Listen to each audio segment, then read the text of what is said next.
અરવલ્લી જિલ્લામાં ભાજપ દ્વારા વિરોધ પ્રદર્શન યોજવામાં આવ્યું। મોડાસા શહેરના 4 રસ્તા ટાઉન હોલ આગળ જિલ્લા ભાજપ દ્વારા ધરણા કરવામાં આવ્યા હતા। કોંગ્રેસના રાષ્ટ્રીય અધ્યક્ષ મલ્લિકાર્જુન ખડગેના નિવેદનના વિરોધમાં આ પ્રદર્શન યોજાયું હતું, જેમાં તેમણે ગુજરાતીઓને અભણ અને મૂર્ખ કહી નિવેદન આપ્યું હોવાનો આક્ષેપ કરવામાં આવ્યો। આ ધરણા કાર્યક્રમમાં જિલ્લા ભાજપ અધ્યક્ષ ભીખાજી ઠાકોરની ઉપસ્થિતિમાં કાર્યકરો મોટી સંખ્યામાં જોડાયા હતા।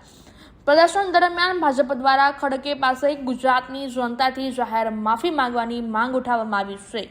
આ પ્રસંગે ભીખાજી ઠાકોરે જણાવ્યું હતું કે ગુજરાતના લોકો અંગે અપમાનજનક શબ્દો ક્યારેય અસ્વીકાર્ય છે અને આવી ટિપ્પણીઓ સામે ભાજપ હંમેશા જોરદાર વિરોધ નોંધાવશે।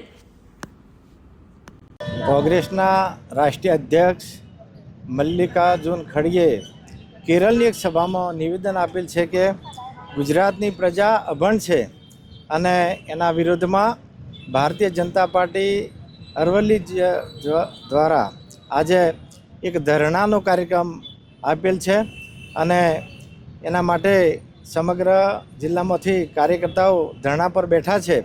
અને હું કોંગ્રેસના અધ્યક્ષને અસ્વસ્થ કરવા માગું છું કે જ્યારે આ દેશમાં જરૂર પડી છે ત્યારે ગુજરાતના જ નેતાઓએ આ દેશને રાહ દીધો છે। દાખલા તરીકે આઝાદી હોય ત્યારે મહાત્મા ગાંધીજી, રજવાડા એકત્ર કરવાની વાત હોય ત્યારે સરદાર વલ્લભભાઈ પટેલ, અને આજે પણ અમારા નરેન્દ્ર મોદી અને અમિત શાહ જ્યારે દેશનું નેતૃત્વ કરી રહ્યા હોય ત્યારે ગુજરાતની પ્રજાને અભણ કહેવી એ કોંગ્રેસ માટે ભૂલ છે।